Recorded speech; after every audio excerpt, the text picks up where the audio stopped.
नमस्कार साथियों, कल से राजस्थान की विधानसभा का एक छोटा सा सत्र 5-7 दिन का शुरू होने वाला है। इस सत्र में खास करके हम 3-4 मुद्दे पर बात करेंगे जो मेरी विधानसभा क्षेत्र भादरा से भी जुड़े हुए हैं और स्टेट से भी जुड़े हुए हैं और देश से भी जुड़ा हुआ है। सबसे पहले तो मैं उन तमाम साथियों का स्वागत करूंगा जो अपने अपने सुझाव कमेंट बॉक्स में भेजेंगे और जो जो समय की परिस्थिति के अनुसार हम चीजें उठा पाएंगे सब उठाने का हम प्रयास करेंगे। पहले भी हमने बहुत सारी चीजों को उठाया है। सबसे पहले तो लंपी स्किन डिजीज जो कि आज प्रदेश के लिए और देश के लिए बड़ी महामारी का रूप ले चुकी है गायों में, और पशुधन जो किसान की आमदनी के साथ दूसरा बड़ा स्रोत था आमदनी बढ़ाने का खेती के बाद, वो उस पर सबसे बड़ा हमला हुआ है। मैं अगर मेरी कॉन्स्टिट्यूंसी की बात करूं तो ऑफ रिकॉर्ड 1000 से ज़्यादा गायें लंपी डिजीज से डेथ उनकी हुई है, और पूरे राजस्थान की बात करूं तो ये लाखों की संख्या में हो सकती है। अगर पूरे देश की बात करें तो बड़ी मात्रा में उत्तरी भारत में इसका नुकसान हुआ है। आज भी लंपी स्किन डिजीज पर कोई वैक्सीन कोई दवाई अभी तक आई नहीं है। हालांकि प्रयास करे हैं, पशुपालन विभाग प्रयास कर रहा है। उस प्रयास में हम मजबूती के साथ आगे बढ़ने का काम कर रहे हैं। आज के दिन अगर मैं मेरी कॉन्स्टिट्यूंसी की बात करूं तो लंपी स्किन डिजीज की 34 गौशाला में एक भी गाय नहीं है जैसा मुझे डॉक्टरों ने बताया है, और कुल मिलाकर के इलाके में 50 गायें नई संक्रमित हैं। लेकिन पुरानी संक्रमित गायों में भारी नुकसान हुआ है। संक्रमण अभी खत्म नहीं हुआ है। पूरे राजस्थान में इसका बहुत भारी नुकसान देखा गया। बड़ी दुख की बात है कि देश के प्रधानमंत्री एक चित्ते के साथ खेलते नजर आए हैं और एक चित्ते को लेकर के बड़ा एंजॉय कर रहे हैं, लेकिन गाय पर उनका कोई मंतव्य कोई वक्तव्य या लंपी स्किन डिजीज पर जिस तरीके से कोरोना में वो बात करते थे उन्होंने अभी बात नहीं करी है। मैं राजस्थान सरकार से मांग करूंगा राजस्थान की विधानसभा में कि वो जिस तरीके से फसलें बर्बाद हो जाती हैं, हम मुआवजे की मांग करते हैं। ये हमारी फसल की बात है, ये हमारे पेट की बात है, ये हमारे गाय के धन की बात है। हम जो गायें मरी हैं उनके मुआवजे की बात भी राजस्थान की विधानसभा में करेंगे। उचित मुआवजा किसान को दिया जाए, गोपालकों को दिया जाए। दूसरा सबसे बड़ी बात, फसल बीमा क्लेम। फसल बीमा क्लेम को लेकर के हम चर्चा करेंगे। फसल बीमा क्लेम भादरा में 2020 का कुछ पॉलिसियों का भी बाकी है। जो जिस बीमा में बड़ा फ्रॉड हुआ था, मलसीसर और बोजला ग्राम सेवा सहकारी समिति और डुंगराना बैंक में, उसका अभी तक कुछ पॉलिसियों का बाकी है जिसको लेकर के हम विधानसभा में बात रखेंगे। और दूसरा 2021 खरीफ के बीमा को लेकर के भी जोरदार तरीके से हम राजस्थान की विधानसभा में बात रखेंगे। हालांकि मैंने पहले भी कहा था कि जो फ्रॉड हुआ है 2020 की रबी में, ये फ्रॉड वाले लोगों को जब बचाने के लिए कुछ किसान लेकर के आए थे कि इनको माफी दे दो, तो मैंने कहा था मैं माफी देने वाला कौन हूं। ये तहसील के किसान को बड़ा नुकसान देगी ये बात। और ये नुकसान ये हुआ कि बीमा कंपनी को मौका मिला, बीमा कंपनी ने बदमाशी करी और बीमा कंपनी इसको बात यहां तक ले गई कि हम तो बीमा सैटेलाइट से देंगे। किसान भाइयों, नौजवान साथियों, आज अगर हम बात करें तो पिछले दिनों बरसात अच्छी थी, फसलें हरी भरी हो गई थी, खेत हरे भरे थे, लेकिन आज पूरे इलाके की फसल तबाह हो गई। मैं दूसरी बात यह भी कहना चाहता हूं, क्रॉप कटिंग पर कम से कम 10-20 किसान क्रॉप कटिंग पर दस्तखत करें, क्रॉप कटिंग के समय ध्यान रखें और क्रॉप कटिंग को सही ढंग से करवाएं।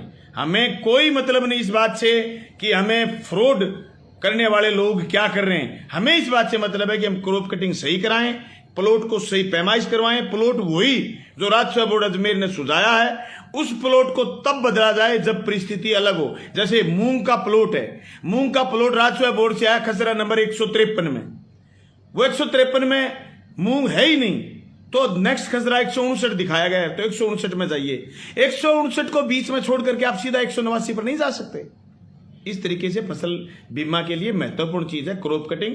क्रॉप कटिंग के लिए किसान साथी और नौजवान साथी इस बात की ध्यान रखें। हर गांव में गुआर का, मूंग का, मोट का, नरमा का, कपास का, ये सारे के सारे बाजरा के जो खेत जिनका क्रॉप कटिंग होनी है, कृषि पर्यवेक्षक और राजस्व विभाग दोनों के संपर्क में रहते हुए इसको पूरा करेंगे। मेरे पास एक गांव से शिकायत आई थी कि साहब एक प्लॉट में बीच में करानी, तो वो सैंपल दोबारा चेक करवाया।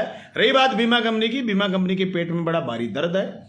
उनका जिस तरीके से 1000 करोड़ रुपए पिछले 6 फसलों के भादरा विधानसभा क्षेत्र में और पूरे के पूरे इलाके में 1500 करोड़ के करीब रुपए आए, तो उनको पैसे देते हुए बड़ा पेट में दर्द हो रहा है। इसलिए वो तो अपनी जगह अपनी हिफाजत कर रहे हैं, लेकिन हमें अपनी हिफाजत करनी है, हमारी खेती की रक्षा करनी है। इसलिए मैं तो ये बात राजस्थान की विधानसभा में बहुत मजबूती से उठाऊंगा। मंत्री महोदय से भी बात हुई है, बार बार कृषि आयुक्त से भी बात हुई है। उन्होंने ये कहा है कि जैसे तारानगर के किसान और राजगढ़ के किसान लड़े, और उन्होंने ये कहा कि साहब हमारा तो क्रॉप कटिंग से बीमा दिलवाना है। भारत सरकार ने ये कहा कि एक बार आप बीमा ले लो और उसके बाद आंकड़े सार्वजनिक करेंगे। सार्वजनिक आंकड़े करने के बाद आपका जो डिफरेंस आए, उस डिफरेंस को लेकर के किसान लड़ रहे हैं। हमारी भी मांग रहेगी कि क्रॉप कटिंग के आधार पर ही हमें बीमा क्लेम दिलाया जाए। तीसरा, ये साथी बार बार कह रहे हैं ओबीसी आरक्षण को लेकर के। भाई मैंने पिछली विधानसभा में, उससे पिछली और उससे पिछली, पहली विधानसभा से मैंने शुरू करा था कि आरक्षणों का वर्गीकरण सही हो। हमने देखा है कि सामान्य की मेरिट से ऊपर चली गई आरक्षित वर्गों की मेरिट, तो यह वर्गीकरण सही नहीं है। ओबीसी के जो पिछली बार 2018 भर्ती के करीब 587 एलडीसी लगाए थे, और उसके बाद एमबीसी के मिला करके मुख्यमंत्री मोदी ने 603 लोगों को नियुक्ति दी थी। उसी समय आरक्षण का वर्गीकरण सही नहीं था। आज भी ओबीसी आरक्षण को लेकर के आवाज उठ रही है, और आवाज उठते उठते लगातार पूरे इलाके में लोग मांग कर रहे हैं कि भाई नेट चलो ना, भी लगातार मांग कर रहे हैं कि ओबीसी के साथ न्याय हो। ये बात भी हम राजस्थान की विधानसभा में करेंगे। मैं उन तमाम साथियों का धन्यवाद करना चाहूंगा, उन तमाम साथियों का धन्यवाद करना चाहूंगा जो साथी मेरे फेसबुक लाइव पर साथ जुड़े। कृषि कनेक्शन को लेकर के, जो बिजली के कृषि कनेक्शन, उनको लेकर के भी विधानसभा में बात रखेंगे। ढाणियों में कनेक्शन को लेकर के भी, अभी ढाणियों में कनेक्शन की भी स्कीम है नहीं, उसकी बात को लेकर के भी विधानसभा में उठाएंगे।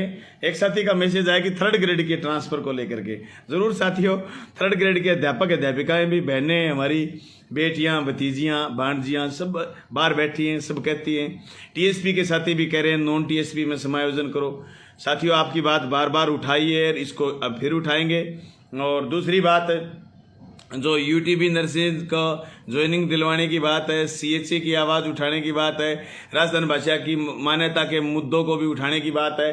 जो पिछली विधानसभा में हमने बहुत सारे मुद्दे उठाए हैं, उन मुद्दों को रिपीट, हालांकि छोटी विधानसभा है, 5-7 दिन का ही कार्यक्रम आएगा, लेकिन फिर भी जहाँ भी जैसे भी टाइम मिलेगा। बीमा कंपनियां किसानों के साथ धोखा कर रही, ये आज की नहीं कर रही भाई, ये तो 2010-7 से जब फसल बीमा आई तब से ही कर रही हैं। जहाँ जागरूक है लोग, वहाँ तो लड़ा के ले लेते हैं, जो जहाँ लोग सोए रहते हैं वहाँ कुछ नहीं मिलता।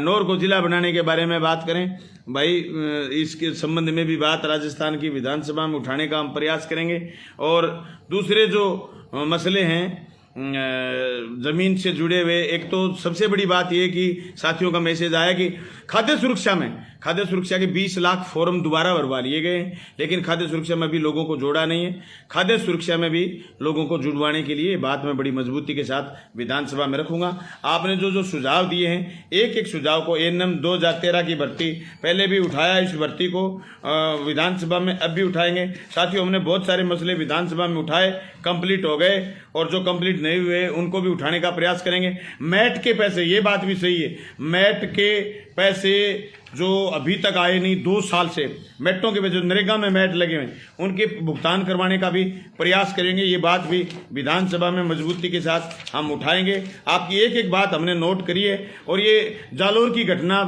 घटना पर तो मैं जाके आया हूँ साथियों, और जो छुआछूत मैंने वहाँ महसूस करा है, जो देखा है, पाली और जालोर दोनों जगह, ये बात भी राजस्थान की विधानसभा में उठाई जाएगी। एक सभ्य समाज के लिए आज इतना छुआछूत का माहौल कतई बर्दाश्त नहीं हो सकता, और सभ्य समाज को ऐसी चीजें बर्दाश्त करनी भी नहीं। इसलिए इन मुद्दों को लेकर के हम जोरदार बात विधानसभा में उठाएंगे। पूर्व में कंप्यूटर अनुदेशकों की समायोजित करने की मांग भी उठाएं। आप लिख करके भेजें, कई साथियों के ज्ञापन हमें प्राप्त हुए भी हैं। आप जैसे, अरे यार चलो ठीक है, ये तो धन्यवाद कर रहा है। वर्धा पेंशन व विधवा पेंशन जीवित होने पर भी मार दिया गया, पुनः पेंशन का लाभ दे लें। ये सिंगल कहीं मुद्दा हो सकता है। आप जीवित होने का प्रमाण पत्र तहसीलदार से अप्रूव करवा करके बैंक में, उसमें ट्रेजरी में दे दीजिए या तहसीलदार ऑफिस में, एसडी ऑफिस में दे दीजिए, पेंशन शुरू हो जाएगी। ये बड़ी बात है। रीट लेवल 2016 में की वेटिंग निकालने के लिए, बिल्कुल साथियों ये बात भी पहले भी चिट्ठी लिखी है, इसको भी उठाएंगे। आप तमाम साथी जो फेसबुक लाइव से जुड़े, मैं उम्मीद करता हूं कि जो साथी अभी फेसबुक लाइव से जुड़े हैं उन तमाम साथियों का मैं धन्यवाद करना चाहूँगा। और पेयजल को लेकर जल जीवन मिशन में जो काम चल रहा है, जिसकी वजह से लेकर के कहीं डिस्टर्बेंस भी हो सकता है साथियों, क्योंकि जल जीवन मिशन में जो काम चल रहा है उससे डिग्गियां भी नहीं बन रही हैं, जीएलआर भी साफ हो रहे हैं, जीएलआर बन भी रहे हैं और पाइपलाइन भी डल रही है। गोचर भूमि को आबादी में देने की मांग, तो जल जीवन मिशन को पूरा करने में मदद करिए आप। ये योजना पर सरकार ने बहुत पैसा खर्च करा है। भारत सरकार ने इसमें 45 पैसे दिए और राजस्थान सरकार ने इस पर 55 पैसे खर्च करे हैं। सारी पारदर्शिता के साथ इस काम को करवाने का प्रयास कर रहे हैं। आप लोग भी मदद करें और इसको लेकर के जब काम चल रहा हो, कोई व्यवधान हो, तो उस व्यवधान को इशू बनाने की बजाय इस काम को जल्दी पूरा कैसे कराया जाए, इसमें आप अपने सुझाव भेज सकते हैं। डाणियों में कनेक्शन की बात है तो डाणियों में कनेक्शन जल जीवन मिशन में जो आपनी योजना में अभी पेंडिंग है वो करवाएंगे। बाकी जल जीवन मिशन की जो पहले विधानसभा क्षेत्र के भादरा के जो ऑफिस से जुड़ी हुई डाणियां थी, वो तमाम डाणियां इसमें जोड़ी जा रही है। ये आपनी योजना के जो 6 गांव हैं, इसमें जो कुछ डाणियां हैं, सिंगल 1, 2, 5 डाणियां, इनको भी हम जुड़वाने का प्रयास करेंगे। रोड के बाद नेठाणा से जमाल रोड लिखा है साथी ने। एक साथी ने ये लिखा है कि भाई ये सड़कें जो अभी तक बनी नहीं, इन सड़कों भी बनाया जाए। इन सड़कों को भी हम मजबूती के साथ बनाएंगे और लाइब्रेरियन की तरह ही पीटीआई का भी ट्रांसफ़र किया जाए। अच्छा, ट्रांसफ़र वाली बात भी कई साथियों ने लिखी है। भाई ट्रांसफ़र काफ़ी हो रहे हैं, 3rd ग्रेड के ट्रांसफ़र नहीं हो रहे। 3rd ग्रेड के ट्रांसफ़र करवाने के लिए सरकार से बात करेंगे। ये तमाम साथी जो जुड़े इसके लिए धन्यवाद। और आप अपने सुझाव मेरे व्हाट्सएप नंबर 9414951191 पर भेज सकते हैं। इस फेसबुक लाइव पर भी भेज सकते हैं। पानी को लेकर के साथी लिख रहे हैं कि साहब कई गांव में जैसे अभी काम चल रहा है दोस्तों, या काम चलने की वजह से कहीं कोई दिक्कत भी है तो इस दिक्कत को एक बार थोड़ा सा देखते हैं। उसके बाद काम जल्दी से जल्दी, आज मेरी कॉन्स्टिट्यूंसी में 59 SR बननी थी, जो अभी 23 बन के तैयार हो चुकी हैं। कहीं पाइपलाइन का काम चल रहा है। हाँ, बीच में महंगाई की वजह से पाइपलाइन का काम बीच में कमज़ोर पड़ा, अब वापस उसको सपीट पकड़ाया है। और इसकी सड़क को लेकर के साथी ने बात रखी है कि भादरा से सादुलपुर सड़क, साथियों ये सड़क स्वीकृत होगी, पीपीपी मोड में स्वीकृत हुई है। ये बैंक में लास्ट में बैंक में फाइनल होने के लिए जाती है, जहाँ से लोन लेना है पीपीपी मोड को, पीपीपी चीफ इंजीनियर को, जहाँ लोन सेंक्शन करवाना है वहाँ गई हुई है। शायद इसका काम सितंबर लास्ट या अक्टूबर में, इसके टेंडर प्रक्रिया सब कुछ हो चुका है। आपका बहुत बहुत धन्यवाद, शुक्रिया।